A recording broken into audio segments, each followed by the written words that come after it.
Hello fellow shooters, Stu back here again, Airsoft Action's Island Insider here in Taiwan. Today we're once again going to be taking a look at my Works CZ75 Shadow 2. It's been about a month since I uploaded the top slide reassembly video at the time of filming this. I found some issues with the footage of the frame reassembly, and I also got some more spare parts between now and that initial filming. So I figured I'd start over and include everything and redo it properly. So now we can take a look at the frame. So the main lower frame itself, part number 1. You can see the gents have done a really nice job of refinishing this at KIC Airsoft. So they shot blasted it and then repainted it in matte black, and they even did the safety nub red bits for me as well. So really nice job on that, thank you to them. We'll begin where we finished the initial disassembly video. We'll start here with the magazine release. Again, Clarence has given me new springs so we can ditch off these old worn out ones. The main body of the release, part number 20. Can be reinserted from the right side through the frame, like so. So line that up there. Hole and pin going through that way. The textured button head, I actually have a new one since I filmed the last lot. So this is the original, part number 145. I've got the new anodized aluminium purple colour one from Clarence to go with the purple furniture of the rest of the gun. So get rid of the old one. So there's a little track in the back. You can actually adjust the angle that it goes on at slightly depending on your taste. And then we need this Torx screw. So this is a Torx 10 size. This is part number 155, so the retaining screw. So place that in and tighten it down. You see you can skew the button slightly. I'll put it as low down as possible. So there we are. That's in nice and tight. So with that back in place, we can turn our attention to the spring itself. So part number 67 is the return spring for the magazine release. So there's a hole in the magazine release itself here, which that leg goes into, so we need to line that up. So use some tweezers because it's difficult to get down in there. So line up the leg with that hole and then push the other leg into the corresponding slot. On top of that, we need to use part number 66. So this is the trigger transfer bar or bow spring that sits underneath it and lifts up each side of it, so let's go that way around. Part number 83, the washer that it seats on snaps in like that, and then we need this Phillips head screw, part number 77, so that will actually retain the whole lot. So next we put that in there. A PH1 head will allow you to reinstall this, so just tighten that down into the hole just behind the trigger space.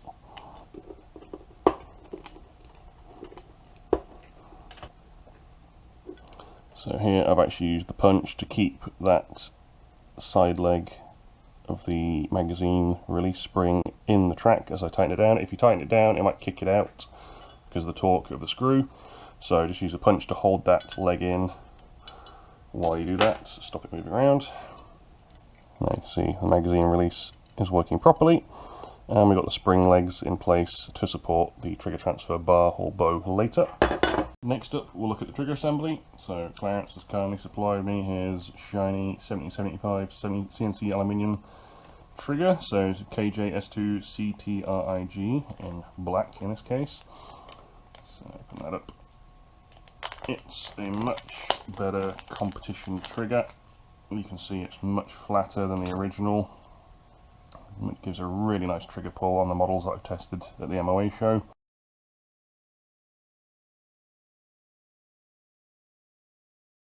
And it's also got double adjustable grub screws to give you control over the length of pull or the kind of over travel and break point. Really nice piece. So you've got its logo on the back there of the trigger face. So the original trigger, part number 9, we won't be needing that anymore. He's also given me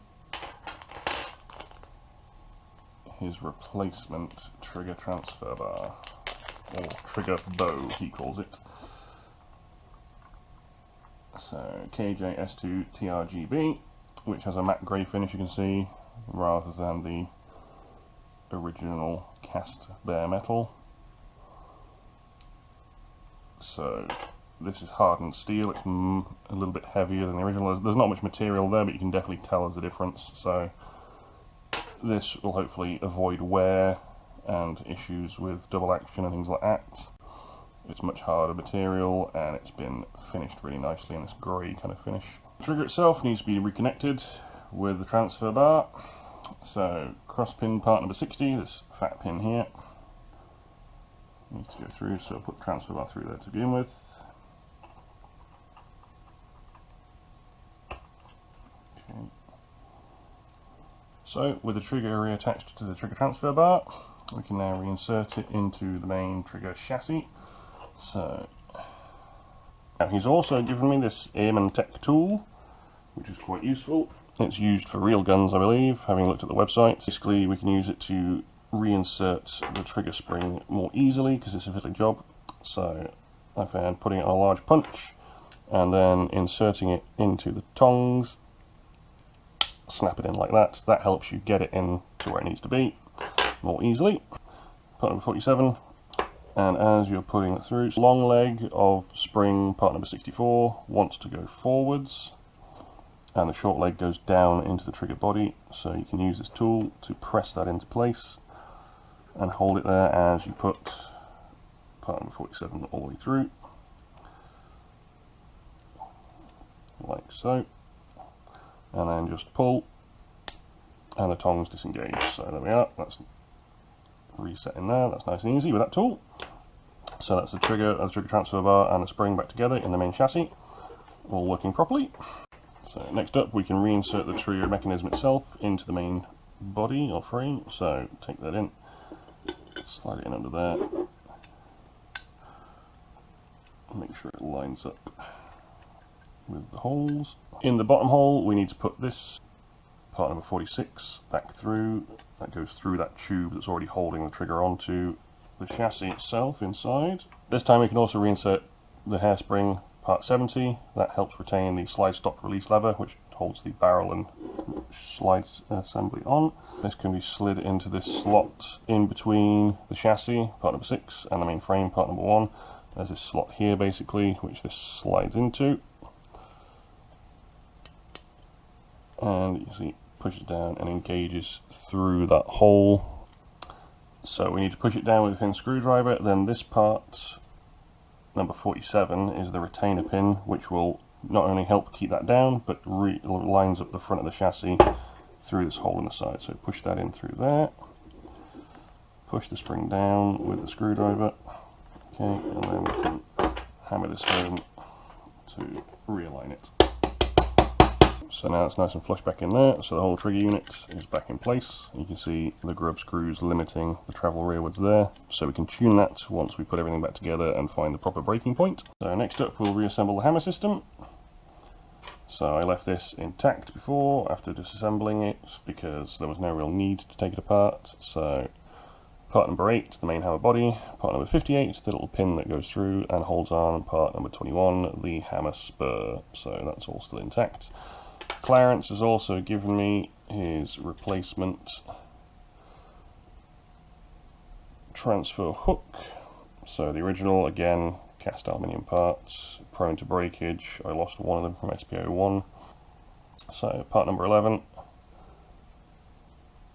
now made in steel and a much better surface finish. And part number 49, the little top hat that goes through and holds that on. So reinsert those onto the side of the hammer, like so, and put that through. Now we can look at the whole sear system itself. So since I originally filmed this section, I've gotten new spares finally after about a year of waiting because KJ Works have been busy dealing with other production. Finally I have a replacement. Part number 4 is the main chassis. You can see here the lugs are intact. Here's the old one. This broke on both the Shadow 2 and the SPO1, so there you can see a spare part with the intact lug. So we can get rid of this old one. Then we actually have another tool for helping to reinsert the sear spring. So the sear spring, part number 65, sits inside part 7. This, another Airman tool, is magnetic, so that helps us to locate that into the sear mechanism. So put it on like that, the neodymium magnet here holds it in place. First, put the sear inside the chassis, so part number 7, the sear rocker arm, goes inside the chassis. Part number 4, part number 56 can go in from the light side there, So you can see that goes through there. We just need to put the spring in on top of that using the tool. So there's a magnet on there that helps keep it in place. So the long leg goes to the front like that. You can use the tool to push it down against the spring pressure itself. So there's the sear rocker arm back in place. You can see the spring, the long arm here, goes through this hole that rests on the safeties and holds them in place. So the hammer unit can go back into the chassis, like so. And we need part number 45, this wide brass tube. Now back in place, we can trip the sear lever there, and now it goes down, snap, snap. So decocked, half cock, full cock notch, so that's all back together. With the hammer unit back together, we can reinsert that into the main body, making sure it engages properly. To retain that, we need part number 44, this pin with the divot in that allows it to engage with this vertical pin as well, so that goes in like so. Make sure that the vertical track is aligned. And part number 82, this retention pin can go in from the top through that gap there. So that comes through here and aligns and retains the main cross pin. Now we can reinstall the safeties.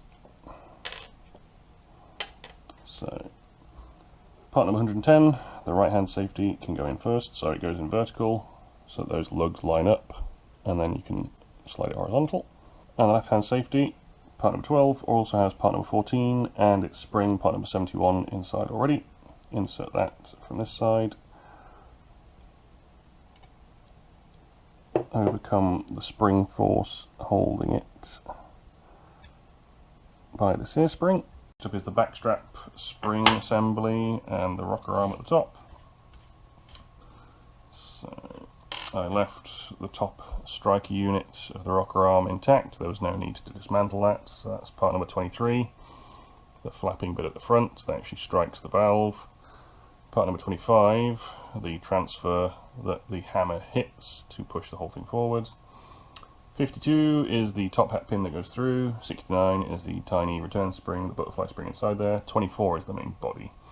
So this whole unit needs to go back on top of part number 5, which is the chassis for the mainspring. The return spring, part number 68, has to go in amongst all of this. So, and then part number 51 is the cross pin that holds it all together to line everything up. Push part 51 through partially, and then we have to wrestle the spring on, so you see it sits like that. We need both stalks to press against and then push through, line that up, so that's all together like that. So now the butterfly spring resets it after it's been struck. Now we can focus on the mainspring itself. So part number 86 is the brass tube. Part number 73 is the mainspring itself, which goes inside. That's that in there. And the cap on top that transfers the spring pressure from the mainspring to the hammer spur is part number 74. So we put that inside there. Press the whole thing in. Hammer that home. So now that sits nicely in there. The spring's retained within the tube. We can reinsert it from the bottom. Make sure hammer transfer spur slides into that slot. Maybe easiest to put the back in first and then push up. You might have to engage the trigger to release the hammer. There we are. So through the top hole, part number 50, the thin retainer pin can go in through there. Just press that home with the punch. Okay, that's in, and at the bottom, part number 55, the wider retainer pin also pushes in through there nicely. Okay, so single action works, safety works, double action works. Okay, that's all back together properly. And the last part for the frame is the side grip panels. So the original ones are somewhat heavier. Blue, I decided to get rid of those and get some Clarence's nice aluminium 1775 anodized. So I went with the purple, same colour as my magazine release. So these just slide on in the same position. Torx 20 screws that are required. So part number 30 is the left hand grip, part number 54 are the screws, so just fix that on there. And finally part number 31, the right side panel, and another part 55, its retention screw.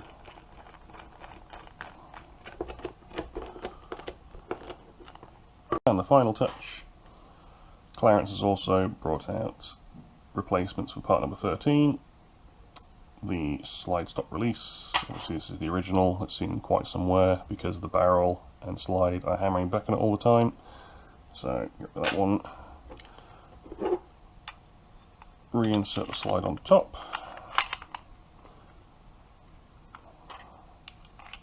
line up the two tick marks, and there we are. So that's back together with the soften recoil spring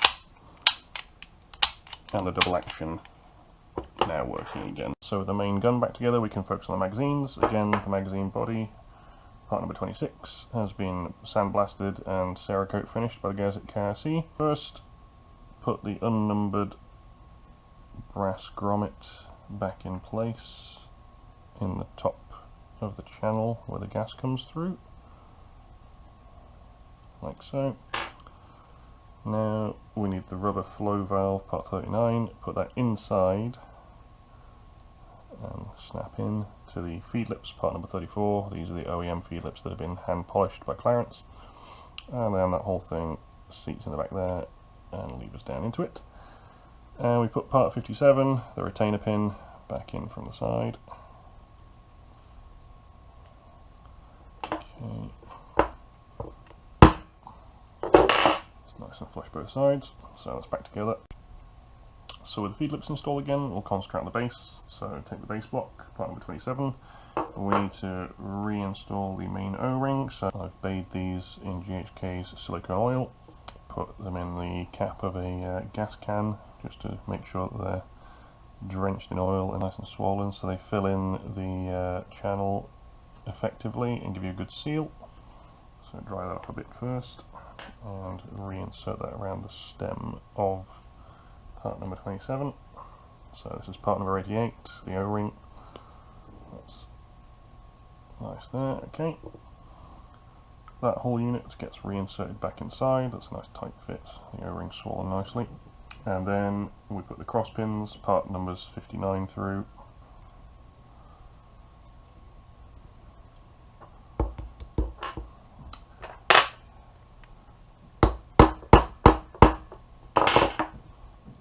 Nice and flush, and then we'll try and get the other side in as well.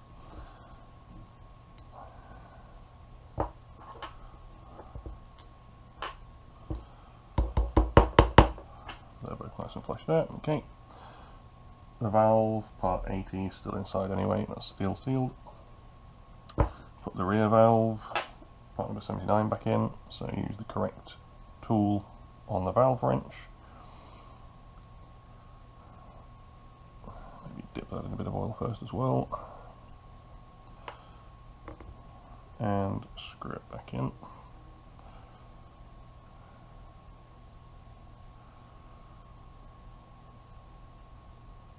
Tight. Clean away the excess. Okay. Then magazine follower, part number 36, can go in from the bottom. Magazine spring, part number 81, goes up after that. And the base follower piece here, part number 38, can go on at the bottom there. Then we can tighten up with old PH1 Phillips head, part number 90, which is the cross screw there that retains that. So the follower and mainspring are now working. Now I have another CLPD component, the replacement base plates, KJS2HPML. So these are better than the original plastic ones, which have a tendency to break very easily. As you can see with this one, it's fractured when I've been dropping it when reloading. So these are again CNC aluminium that are anodized. You can get them in black, purple, red and gold. So this slips on in the normal manner, but it also has a grub screw that engages with the base plate. Tighten that down, and that will prevent it flying off. It also helps with grip because they're serrated at the side, so from a magazine pouch it makes it easier to grip them and handle them. So that's all back together again, ready for me to resume training. Many thanks to Clarence.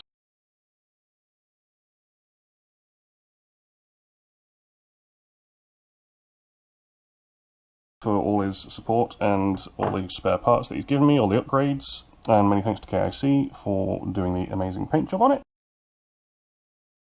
So I look forward to getting back into training with us now.